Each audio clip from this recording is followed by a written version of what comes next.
I'm going to make one more video about the Daniel 7 situation, and I'm going to be done with it. The one like the Son of Man that was brought before the Ancient of Days in Daniel 7 is not Jesus. And here's why. First, we have to remember that Daniel is having a dream. So everything that he's seeing in that dream is a representation of a nation. The four beasts that Daniel observed coming out of the ocean, Daniel explained later in that same chapter that it represented four different nations.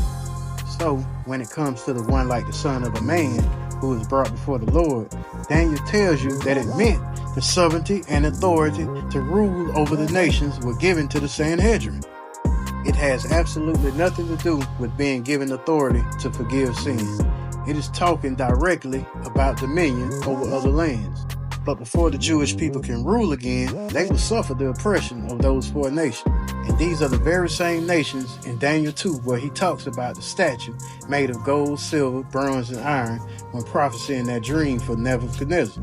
Babylon, Persia, Greece, and the Seleucid rule under the title Antiochus. Some attribute it to Rome, but Daniel was completed during the 2nd century BC. So this is how Daniel is able to prophesy so far ahead and know about Cyrus, Alexander, and Antiochus. But it's definitely not about Rome. Revelation deals with Rome in the New Testament. So again, the man that you saw brought before God represented the dominion over the other nations being handed to Israel. There are no prophecies about Jesus or Rome in the Septuagint.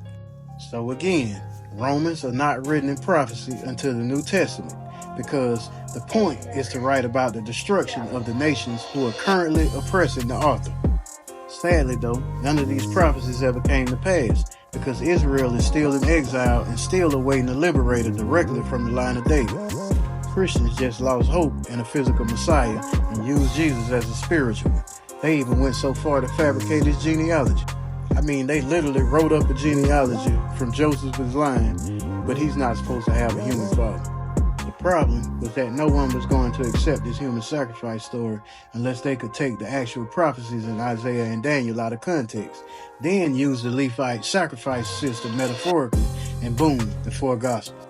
And they don't care about the time period or if the prophet is directly interpreting the vision when explaining this to a Christian. They would still make it about Jesus. But no matter how many times I explain this, someone would still find a way to make a ridiculous argument against it, man. Cello the Great.